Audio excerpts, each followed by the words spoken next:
You know what I mean? Like, it was so clean. Guess what? He has to edit this out now too. Yep. Yeah. So, hey, cards and beards. Welcome to episode 1 of Dealing Seconds, the podcast with your Cards and Beards crew. My name is Chris. And I'm Danny. What's up, James? What is up, guys? We're back at you. So today we have a fun topic we're going to talk about. So everybody knows card companies, especially the big one, United States Playing Card Company, also known as USPCC. But did you know there are others out there? Probably you did if you're in the card community. If you're not, you're like, what the hell are you guys talking about? It's just cards. Not really. It depends on who makes them, where they make them, what paper are they using. But honestly, and how they cut them. Oh God, yeah. Or how they print them. We're going to talk about that today too. How they print their cards, Dan. Yeah, that's going to be a fun one. But I think James should start it off. I think, maybe we should talk about the big boy, USPCC. I think James knows a little bit about them. Yeah, so for them, I would say, we'd all agree that they have one of the finest feeling stocks in multiple varieties, which is personally my favorite. So a quick disclaimer, I feel that the card world, everything is subjective in it, from card stock to card design to, preference. So this is all based on my opinion, what I say. I'm definitely a huge fan of USPCC. So if I definitely don't want to come off like I'm knocking any type of designer style or anything like that. But yeah, so let's just get right into it about USPCC. And by the way, guys, hashtag we are not sponsored by any of the companies we're about to talk about. Just so you guys know. Yet. Hint. Yet. Yep. I mean, if we bash you, we're sorry. If we like you, please give us a sponsorship. Hey, if we bash you, we still buy your products. So, That's true. That is true. It is a win-win. Yeah. No such thing as bad publicity. Exactly. Oh my God. Any publicity is good publicity. Doesn't matter what it is. Exactly. Yep. All right, James. So let us know. What do you think about USPCC?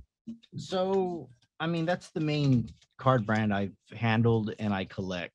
I think I have, my collection is about 300 plus strong. That's kind of what I'm balancing at. And I probably own 4 or 5 decks that are not USPCC out of that whole collection. So okay. I would definitely favor towards it. I'm just really huge into the idea that I can go to a Walmart and I can get a USPCC deck. That is like my starting point. When you can avoid the shipping, that's pretty awesome, because I like to think about it sometimes like, what if we can't access any of that anymore? You know what I'm saying? So it makes me feel that this is nice to know this is always going to be here. So why not get attached to something that will always be around? So that's also like saying, hey, you're attached to your ex-girlfriend who's probably not the best looking, but you still like her. You know her, you're fine. So you're going to go back to her no matter what. It's like you break up, you make up, It's like Ross and Rachel from Friends. They were on a break, God damn it. No, they were not. They were on a break. I'm with Ross on this one, okay? Oh, wait. Sorry about that. Yeah, anyway. Friends, whatever. I'm more of a Scrubs guy anyway. JD and Elliot. Okay, anyway, getting off topic. So yes. I see what you're saying, Chris, that it's it's comfortable. It might be too comfortable sometimes, but I do like that reliability that you can go to your local store and pick up a very high quality printed deck. Well, here, let's go back to that. I like what you used there, Chris, about the girlfriend thing. So let me rephrase what I said earlier.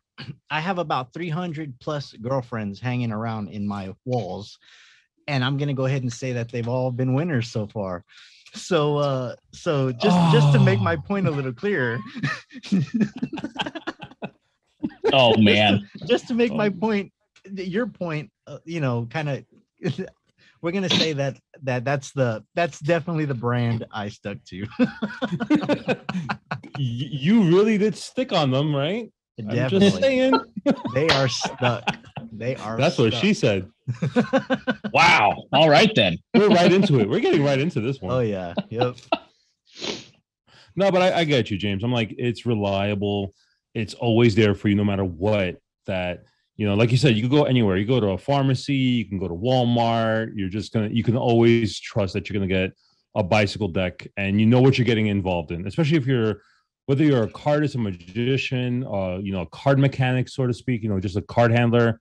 You know what you're gonna expect. You're not really gonna find like other companies in stores like that. But then it's like, hey, what do you prefer? Yeah, I definitely agree. I mean, just to be able to drive to any gas station and you can find a deck of bicycle, that's pretty how do you say it? That's just availability. I like that. I really like that idea. Convenient. Yeah. Oh, it's convenient and cheap. Yeah. Yes, that's Yeah. That's cheap is the just like the ex-girlfriends. Just like that. They were reliable and cheap at one point. Nice and cheap. I don't know. Hence ex-girlfriends now. But I mean, on the flip side, Cardamundi out in Belgium, they're huge. They do a lot of your novelty decks, like your gift store decks. So I mean, while they don't handle that great, those are available. And here's funny thing also that I found out. Like we're talking about USPCC about availability. Cardamundi does a lot of other things, not just playing cards. They actually print. Like I'm a huge nerd. Everybody that knows me knows I'm a huge nerd. I play Magic the Gathering. Cardamundi prints Magic the Gathering cards. They're the ones that do all that extra stuff. Plus, they do board games and all these other things as well. And a lot of people don't realize that also USPCC has been around for a very long time. Cardamundi actually started back in 1765. So they've been around. Yeah, they've been around since they started printing in 1765. And what was it, in 2019, December 31st, 2019, they acquired USPCC. So now United States Playing Card Company is a part of the Cardamundi family. Wow, I had no idea because USPCC started in 1867. So technically, Cardamundi has been the big dog, like before them. But you also got to remember, the United States really didn't come into existence, till like the 1770s. We were around, but we didn't get independence from Europe till about, what was it, 1774? So I suck at history. But Europe has been developed for a very long time. So it makes sense that out of Belgium, you have a company that has been around since 1765, Yeah. So it just makes sense that way. Right. Definitely does. I mean, but like you said, James, it's the availability aspect that since we don't have to pay, the United States doesn't have to pay that shipping cost from getting cards from overseas to the US, it makes it easier for places here in the US to have United States Playing Card Company cards, like bikes. And another, just to deep dive into what I'm saying is, how useful is a deck that's out of print? You know what I'm saying? How useful is a deck that you can't get anymore? This is a huge one I've always thought about. Think about marking systems on a deck. What if you figured out the marking system and it took you a good while to get it down? And you have this deck ready to go. You're ready to use it, but you can't get this deck anymore. Doesn't that kind of bring down the idea to even bother? Like, did you just waste your time knowing you can't use this deck anymore? So that's kind of the example I'm trying to give about that availability, how strongly I look at that, where I can actually say, out of my entire collection, the bicycles handle differently because of the way I view them, not just the way I use them. So that's kind of like another point I wanted to add in there about availability and like why I see it so strongly, That is a point I've never even thought of. I don't even thought of it that way. And that is interesting. Yeah. You're going to take, what's a good marketing system? Let's say the DMC branded cards where he's got that awesome marketing system. Right. But yeah, his stuff sells out pretty dang quickly. And yeah, you're not gonna come across that very often. And if you use that one deck and you're out. Yeah, that's exactly it. So it's like it's like wasted time on you figured out this great marking system and you got it down, but it's like it's useless now because you can never technically use that again. Yeah, because it's plus if you bring your own deck to a poker game, your friends already know you mess with cards and they're gonna they're not going to use. I don't know about you guys, but whenever I brought a deck of cards to play poker, they were like, no, we're not using anything you bring. Nope. There you go. My friends don't even let me deal because I've been, I'm not like. So for FYI, for everybody listening, I don't handle cards as well as Danny or James. They are freaking amazing with cards. I'm a novice, but nowadays, like if I try to show friends like card moves and stuff like that, they are like, yeah, we're not playing poker with you. You are not touching the cards. We will be dealing. We will bring our own decks. We're not. No. What they should say is, we're not going to play poker with you for money. Yeah. That should be the real statement there. Oh God, yeah. Oh God. But yeah, I don't know, man. That's just a big, that's something I've always dwelled on. Yeah, because a deck of bike goes so far.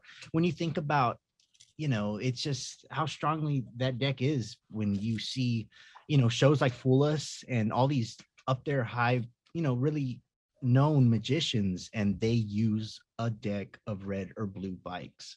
And it just makes sense because you study that deck so well, it doesn't even become a stock anymore. It's just like a how would you say it? It just becomes like it becomes a second nature. It's like it becomes a tool for you. It's like your favorite tool. Like if you're a handyman, you might have like your favorite hammer or your favorite drill, or exactly. That's a good point. So that's kind of just a real deep dive into the bicycle deck. I see is why I believe everybody constantly uses it, because the more you use it, the better you'll get with it, and just future pacing, it's going to be there later on when you need it. And it is the most recognizable card back in the world. Exactly. Like everybody knows that's a bicycle deck. They might not know it's a bicycle deck, even though it's right there on the front. Everybody sees that back, they're like, that's a legit deck of cards.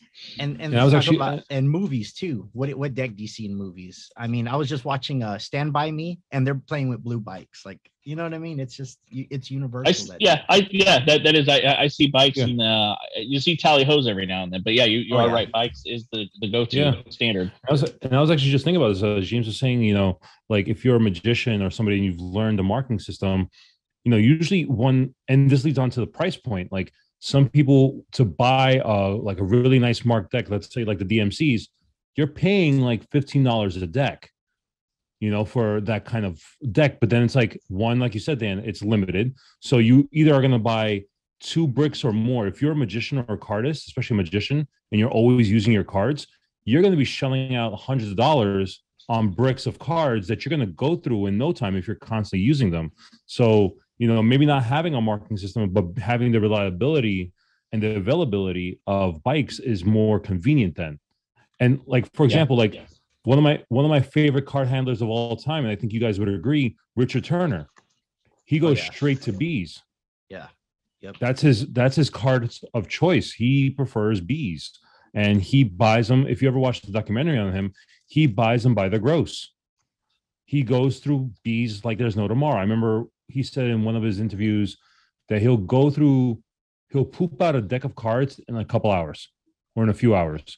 He'll poop it out because he's constantly, he literally will spend 14 hours a day working with cards and just constantly working his moves. I saw an interview with him, and he said, the guy asked him, he says, how are you practicing every second of your life? He says, you wouldn't even get it. He says, I'm spending the night with my wife, and the lights are off, and we're getting to it.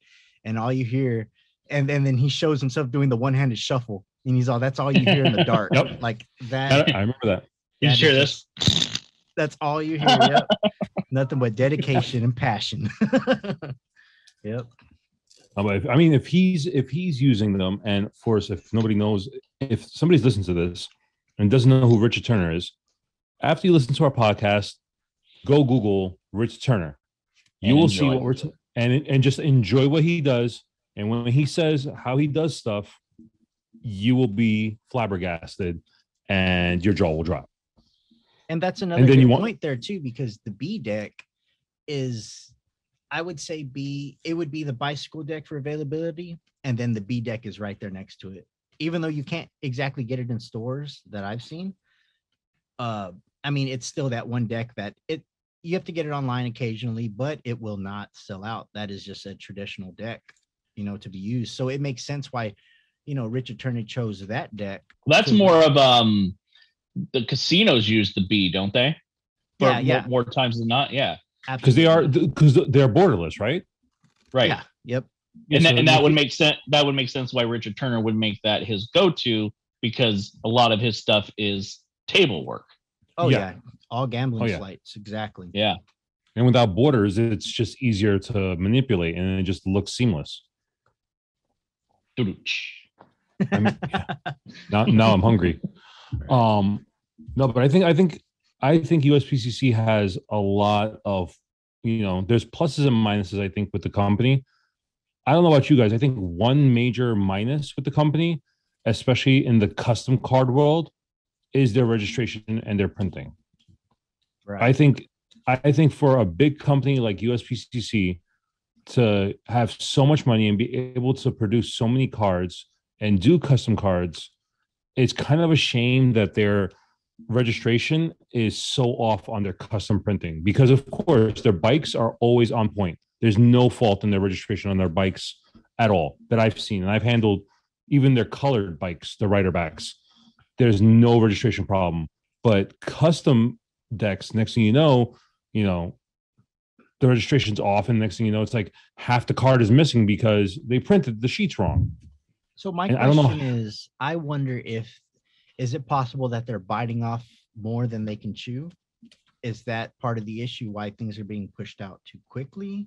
That could be part of it. I do know before COVID hit, if you ran through to print cards with them with their custom division, once everything was approved, all the proofs and everything, it took them 4 weeks, maybe 5, to print them and ship them out to you.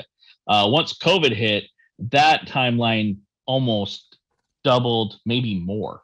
So maybe that kind of showed me that maybe they are a little bit over their heads a little bit, and COVID just kind of brought that to light. Like, oh shit, we've got all this work, and I don't know. That's just my thoughts. But you would think, like, for example, like, yes, it's one company out of Kentucky doing all the printing and everything. But when you're backed by a company like Cartamundi, for example, and Cartamundi actually has not just one factory here in the US, but 2. They have one in Massachusetts as well as in Dallas that are producing cards here in the Northeast in America. And then they have multiple different factories that they own across the world. I mean, you're talking about places like, of course, we said Dallas and Massachusetts, but they also own a factory in Japan. They own in Mumbai, of all places. Think about it. I don't know why Mumbai. I don't know if it's a deal, a casino capital of the world, maybe. Of course, Italy. But then they also own places in like Brazil, Singapore, Poland, Hungary, and just keeps going. So my thinking is like, they've learned that they are getting bigger, so they need to expand and have more factories. Why doesn't USPCC do that? Be like, hey, we're one factory. Why not, maybe split it, open another factory, so that way one place is not overburdened? It's the ego. You think so? And I don't think. Yeah, probably that, and maybe set in their ways, and maybe in a few years, Cartamundi's influence and money will come through and kind of fix their issues and help out the USPCC. But I wouldn't. Right when they bought them, we all kind of knew, like, oh, we're not gonna see the benefits from the United States Playing Card Company with Cartamundi's money and support for at least 5 to 10 years. Yeah, it's gonna take a while before they actually start like redoing their machines properly, or maybe like readjusting them and actually getting registration done better, and maybe production times a little bit faster. Because so Dan, you would know answer this question, because I don't, and I don't think James knows either. You said pre-COVID USPCC was about 4 to 5 weeks print and ship. Now during COVID, we're about, let's say, 3-4 months minimum around right now. With Cartamundi, do you know like roughly how long it takes with them? I don't. I haven't printed with them. I know a couple people personally that have. and I don't think there was much of a delay with COVID. Maybe more so in the shipping aspect of it, just because you can ship by air or by sea, and I know that the air is enormous fee to ship, so a lot of people go with the boat. But no, I don't think there was slight delays. I'd probably on the proofing process, but the shipping, I haven't heard anything. I could be wrong, but I don't think it was as significant as USPC got hit. Because that's another thing, like we were saying, like, maybe they are USPCC is getting a little bit too big for their britches, so they're like, hey, we might have to slow down. We don't want to mess up. Because I've heard, I think you had it, Dan, that your sophomore year there was a problem with QC control, quality control, that they almost had to reprint your whole sophomore year deck. Yeah. And then I've been hearing from other people that they've had to reprint their whole decks because none of their sheets were passing quality control. So, it's like maybe they're like, maybe we have to slow down. But that's maybe, I don't know, or maybe the casino side of business is just even more overwhelming than it probably already is. I mean, I don't know. And the thing is, none of us probably will ever know. But it is a shame that it takes 3 to 4 months to get a custom deck made, because then you get those creators that rely on Kickstarter that pump out 2 to 3 decks a year. They can't, because they do the right thing and don't do another Kickstarter until they start fulfilling the one that was previously met. So that slows down those people, so it's just 100%. And that's another question. Like, James, I think you would know, because I think you're like the casino guy or the casino deck guy. What company, in your opinion, do you think does the best casino deck? Because I know it's also Mexico supplies some decks for casinos as well, right? Yeah, they printed Paulson's before, if I read that correctly.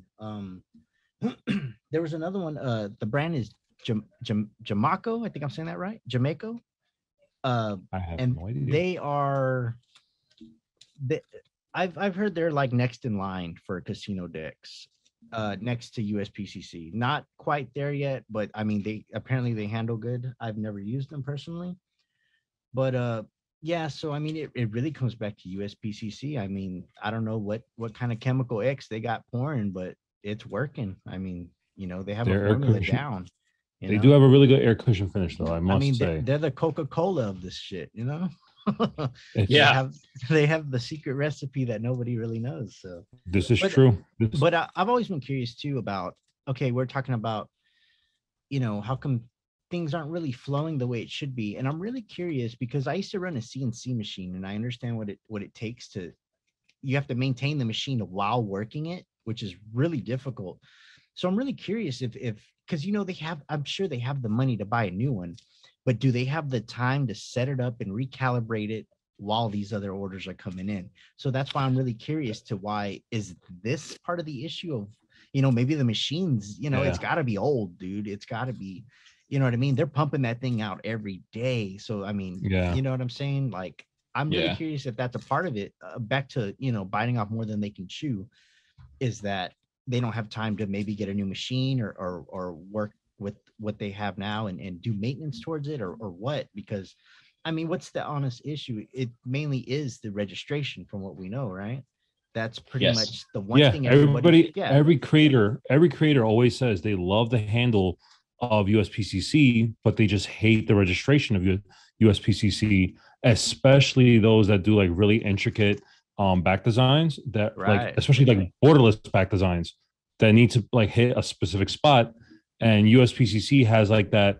What's that percentage, Dan? That like they could be good with. So it's when you print with them, it's a 10% over under. So they have that leeway to print 10% more or 10% less depending on the quality control. Is really what I think it is. And I mean, let's face it, I've talked to a couple other guys, they never print under. So USPCC, they allow a specific range on their backs. Like, hey, we could have a percentage that might not be perfect. Like if someone's doing an intricate back design. So sometimes that throws people off from going with USPCC. which I understand because, you spend all this time creating a back design and wanting it to be perfect. And then you want it to sit a specific way on the back of the card. But then the company's like, we can't do that. We can't guarantee it's going to be exactly like that. Which is really funny because I noticed how a lot of the casino decks, they have these markers on the back of the what is it? The scan cards. And these markers are specifically to show you, hey, this is our registration. This is here for you, which is so weird seeing that. And then knowing that, all these new registrations are coming out, just not centered like how they used to show. So it's like, what's going on with that? You know what I mean? Yeah.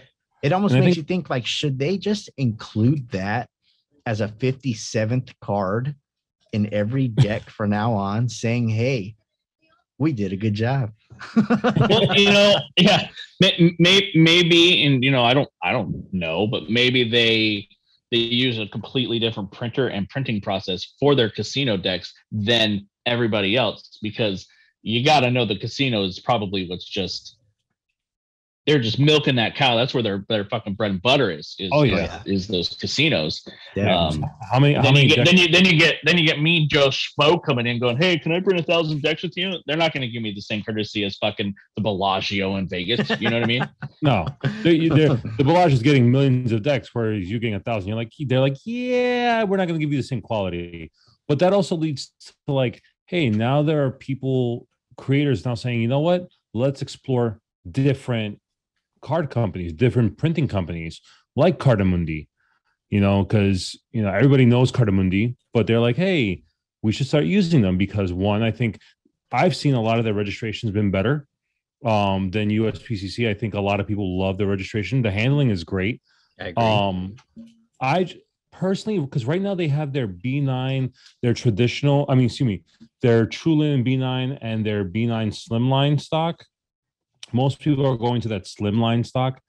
I personally don't like the slimline, just because for me, I have big hands and I manhandle cards and I rip cards by farrowing wrong. Sorry, Dan. Inside joke. You don't farrow. You shove them together. It works. It gets the card shuffled. No, but I think the B9 slimline for me, it's a little bit too thin.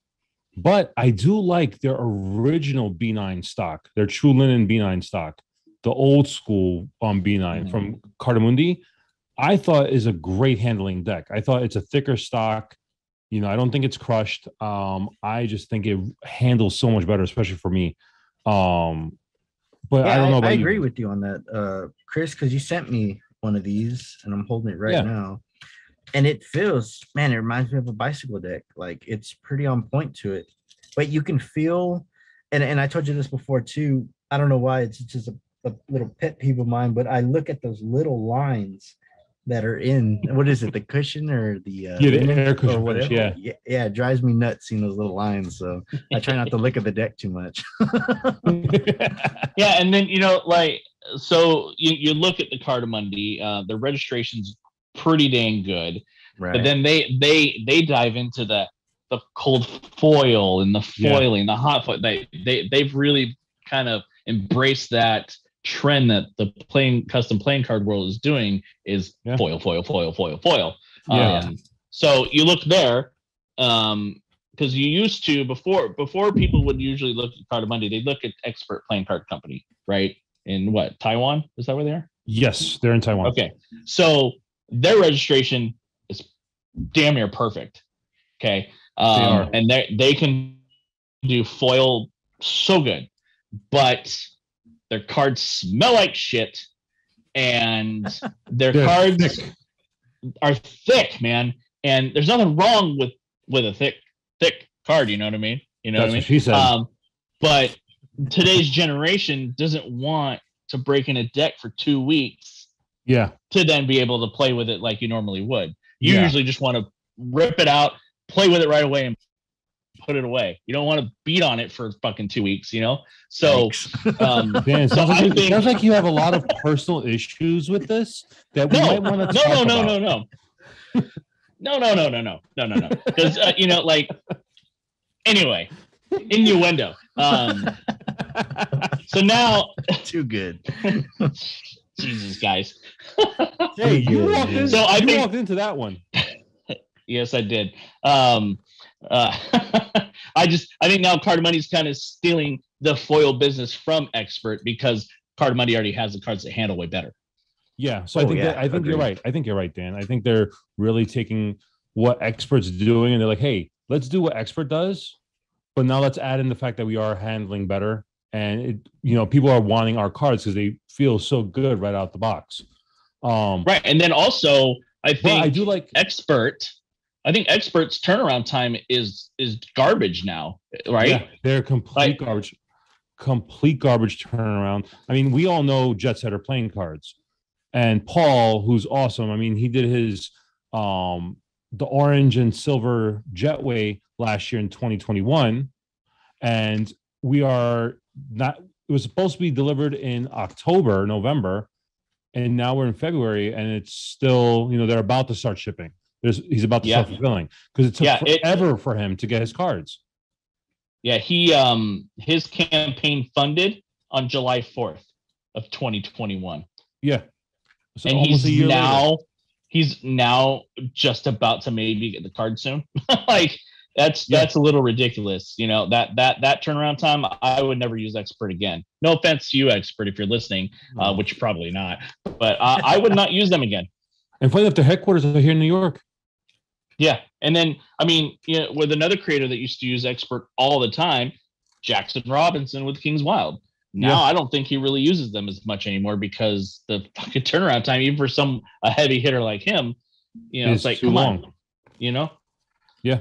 And I mean, don't get me wrong. I actually like their thicker stock that, it takes a little bit of time to break in because, like I said before, having the bigger hands, I manhandle cards. So they actually are very durable.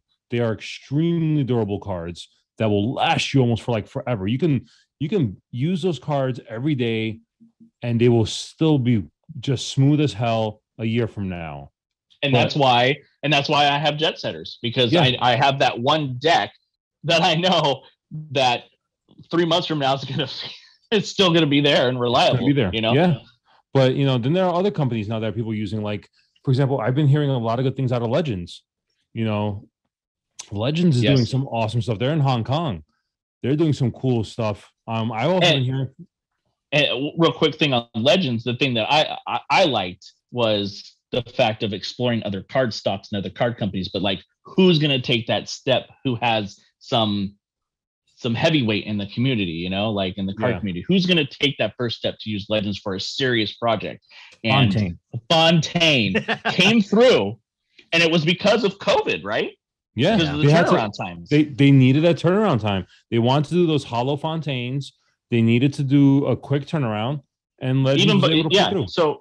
So that I am glad that Fontaine took that step, and now look, now Legends is starting to be a name that you think of hey, I'm gonna go print a deck. Oh shit, Legends, Yeah. Oh.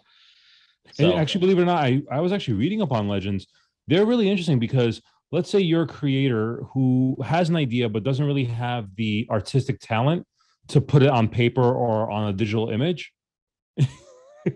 As people can't see, but Dan is raising his hand while I was saying that. No, but they actually on their website, they actually said that if you have an idea, we can partner you with one of our artists to get you an idea ready to use. So that's actually really interesting that they're able to say, hey, we could work with you on a full thing, not just printing, but if you need help getting a design put down on a digital design, let us work with you. And I think so what is that, $200 an hour, or it's probably expensive? I don't think they list that price on their site. It's probably expensive, but just to see that, a company is saying, hey, we are able to, partner you with a designer that could bring your creation to life is something, because sometimes it's hard for somebody who doesn't draw or doesn't have digital or talent to find someone reliable. Well, if I'm not mistaken, doesn't USPCC offer the same thing?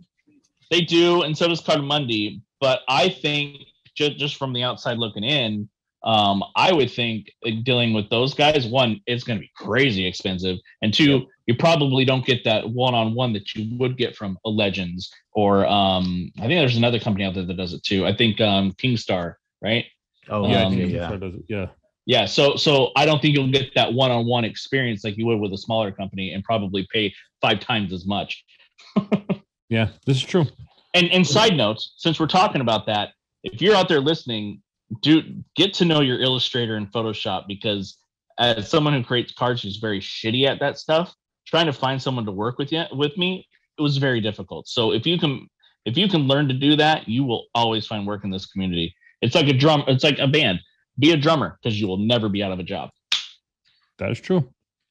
Oh, Very, yeah. very Anyway, true. yeah. I mean, we talked about Legends, we talked about Cardamundi and Expert as like alternate companies to go to besides USPCC. But then there's also another company. There's, I think, 2 more companies that people, don't really think about first and foremost nowadays, but I think they're starting to come up in the community. One is Hansen Chen, another guy out of Taiwan. And then the other one would be WJPC, also out of China. I think Hansen Chen is interesting because everybody knows Hansen Chen for the magical gimmicks and things like that they've produced. They do produce cards. And I think their claim to fame is also when they did their Chicken Nuggets Kickstarter campaign back in 2015. So that's where they got their, like, hey, we actually do stuff like this. But they're interesting because they have different types of stock and a couple different finishes as well. Like they have one called their vintage stock, which is like their thinnest stock. I think that's maybe for their like cardistry stock. Then they have one called classic, which is almost, I think, like a B stock, or maybe like just a regular bicycle stock. But it's funny because then they have one called, I try to find a name for it, but they actually just called the thickness comparison. And I'm like, giggity. I'm like, yeah, I'm like, huh? They're like similar to bicycle from USPCC, which I'm like, huh? Okay. But then they were like, they have 2 different finishes. One is their legendary finish, which is basically like a slick coating, and it's like their most durable. And then they have royal, which they're saying it's not as slick. So I think it's almost like the old school Jerry's. Like, yeah, I haven't handled too many Hansen Chens. I do have the Black Roses V1 reprint, and I think I have a chicken nugget somewhere. But again, Black Roses is another big heavy hitter who just ran his last campaign completely with Hansen Chen, and Hansen Chen's getting into the cold foil and customization with that. So I'm very interested, very anxious to get my hands on that Black Roses Hotel that I believe, I'm looking at it right now, and I just made it swipe away, that it is printed on that legendary finish with the cold foil. So I'm very interested. Very interested to see what they do with that, because I have a couple of decks from Hansen Chen. Besides the fact that they smell like shit out the box, they smell like, honestly, James, it's like chemical finish where you feel like you're about to like puke. They smell like crap, but they do handle really well. They do handle really well. It's scary. It's like if you can get over the fact that the smell will dissipate in like a few minutes or so, but they do handle extremely well. It's like, so can you spray Febreze on it? I mean, is that an option to get rid of the smell? I wouldn't. Okay. It's still paper. They're gonna get. I would just, if you give it a few shuffles and you just leave it open on your desk and then come back to a little bit, it goes away. It doesn't linger. Yeah. Like those those OPC. What was it? The blueberries? Was it the blueberries that were really blackberries? The blackberries. That made my entire house smell for like weeks. Just one deck. So that one I don't have, thank God. I only started collecting with their blueberries, which I heard was softer smell than their blackberries. Oh yeah, definitely. But yeah, so no, the smell doesn't stick around. No, but it's also, I mean, yeah, I think with Hansen Chen, once you get past the smell, I think the stock feels really good. I think the stock feels a cross between like the Cardamundi B9, the original B9 True Linen, and a bicycle stock. Like it's in between there because they're durable. I don't think they're crushed too much, but they're very durable. They last, they feel really good in hand. So quick question to you, Chris, about we're getting into like how USPCC, they print with mainly vegetable ink, right? No, like chemical stuff. Do you know anything about what these other companies are using or anything like that? I didn't see. I did some research. Granted, I tried as much as I possibly could on their websites and trying to find out. I couldn't see what they use for ink base. I can only assume it's not going to be vegetable, just because, especially like with Hansen Chan, they smell very chemically. I mean, they use a lot of chemical coating. But I can't tell. I couldn't tell off the bat. So have you guys seen that new Lotus and Hands deck? Which one? The thermal deck. Oh, the thermal one. Yeah. That I'm super curious what they spray on there that makes. There's actually a card on there. I saw someone on Instagram, one of my friends I follow, I forgot who posted it. That one of the cards actually says, once you open it, store in a dark, cool place and dry as well, because they don't want any moisture on it. It ruins the finish. It ruins the ink, the thermal ink. Oh, ruins the radiation. Gotcha. Yeah. Basically, you want to make sure that you're going to stay neon green. You will turn neon green. But it's okay because it's Lotus in Hand. They probably only sold 6 or 7 of them. Very limited edition. But those 6 or 7 were probably like $300 each. And I bet they came with gloves too. Yeah. Oh my God, probably. Or they came in a special collector's box. They charge you an extra $150 just for the box. I mean, that could happen. No, but then I mean, there's other companies that are, like WJPC. I think a lot of people are going with WJPC out of China just because they're doing lower print runs than some other people. Yes, so I have talked to them recently and doing research for a deck of my own, and they sent me samples within a week from China. That's insane. Wow. And just talking with them, they're really, really nice people. I'm very curious to maybe work with them. I'm not really sure, but I know their turnaround time is going to beat anybody out there right now. I mean, I know for a fact, Ink Beast, Jamie Curio playing cards. He actually did his the Dark Beast part of the campaign with WJPC because he needed a lower print run for like a limited run, and they said sure, not a problem. Which was really interesting, and quick turnaround because now when did he fund? He funded it November 10th, and now he's about to fulfill end of February. And he printed with Legends and run. WJPC. Yep. And WJPC. He printed with 2 other guys, got it printed faster, and he's delivering. So it's like there are other companies nowadays that are, doing better than USPCC as far as delivering. But the one thing I think a lot of companies aren't really like promoting, and I think maybe they are doing this, but I'm not so sure. For example, like humanitarian work or like donating or like doing some type of foundations or fundraisers. Like we were saying about earlier, like Coca-Cola, like bikes being like the Coca-Cola company. They're always around, what you're getting into. People don't realize that Coca-Cola actually does a lot of donating for, third world countries, and they actually do a lot of things like that. They donate money, they create schools and houses and roads for third world countries. I recently found out that Cardamundi actually has something very similar to that. When COVID hit, they created a company called Metamundi for medical. They partnered with a University of Antwerp in Belgium. They also partnered up with a company called Clostermans.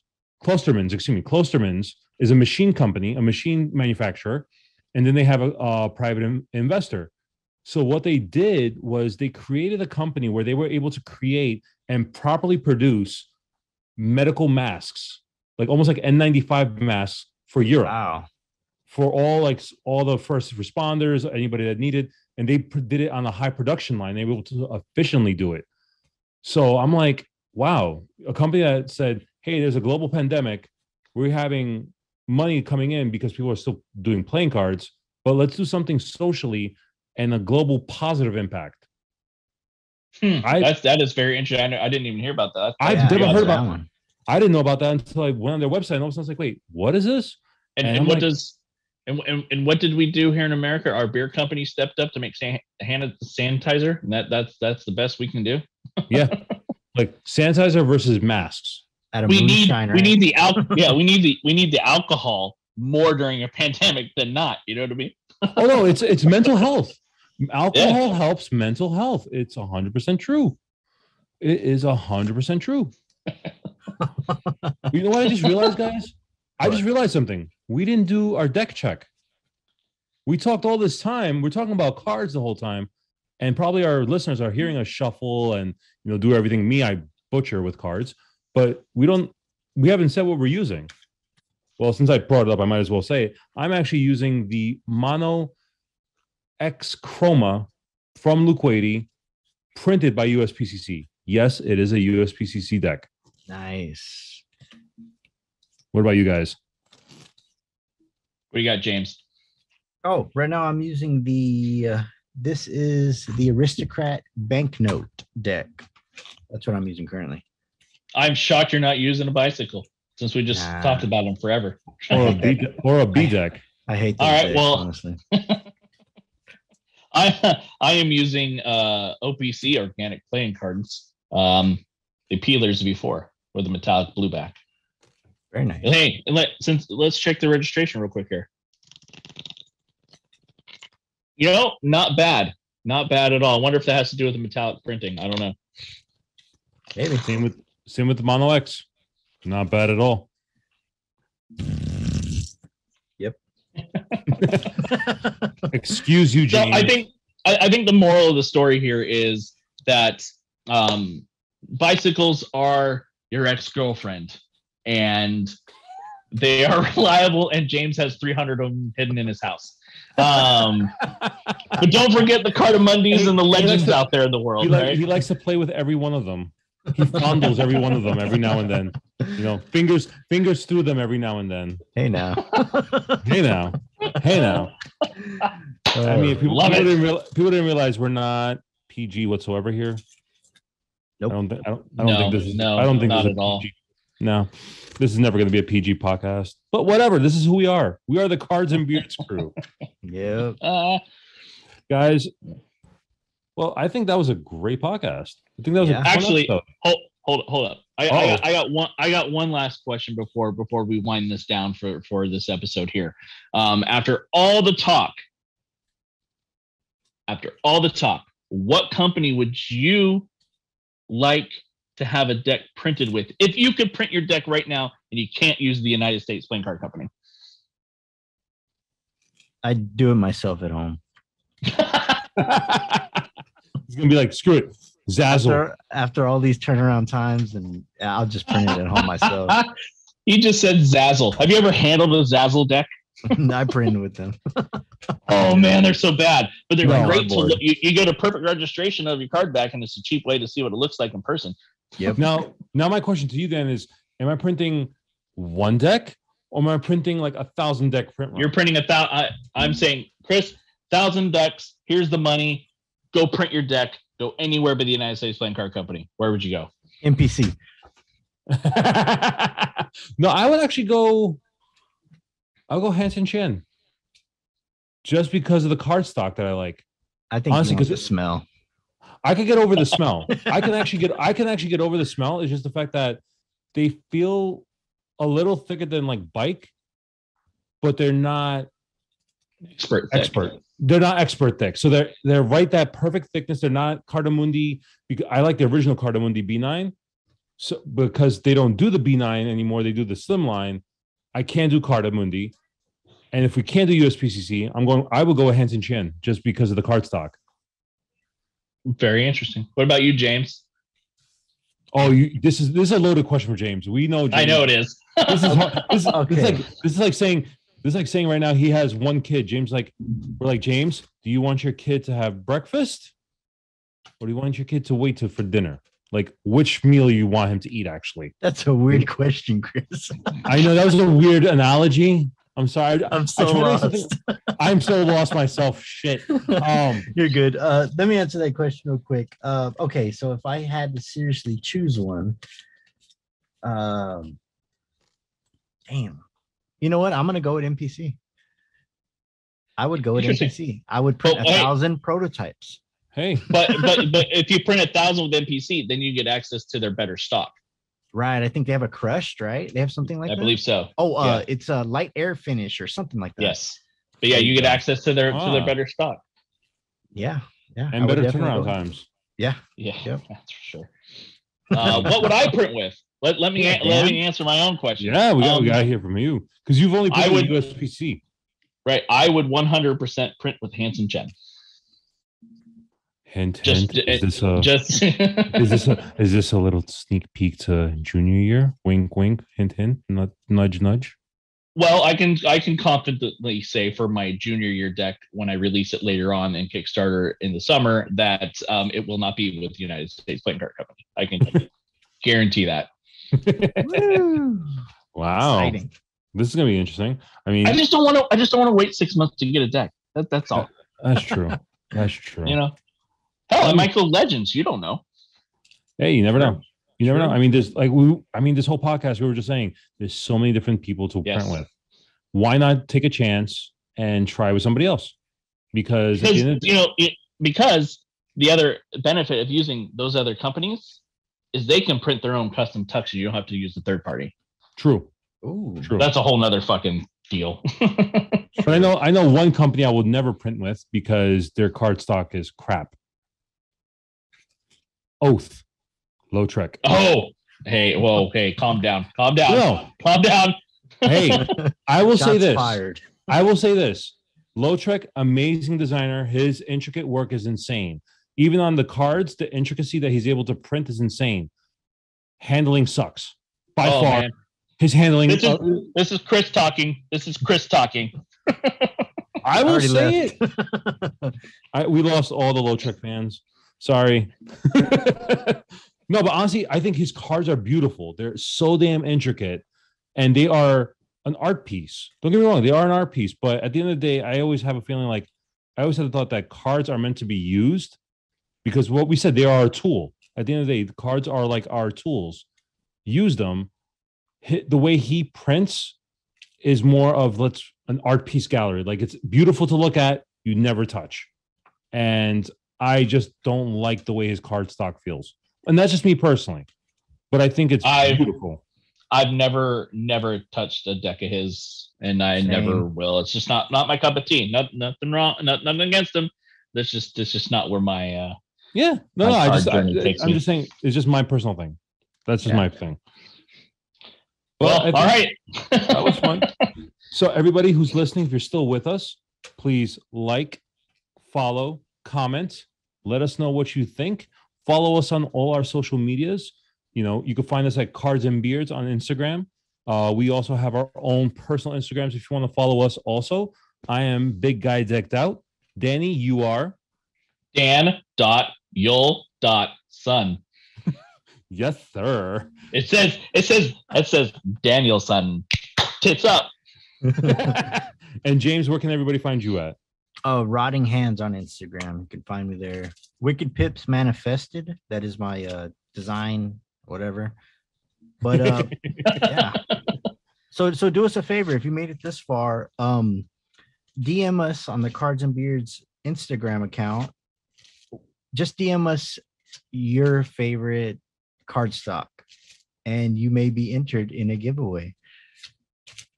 Ooh. Oh shit, giveaway. We didn't talk about that pre-meeting.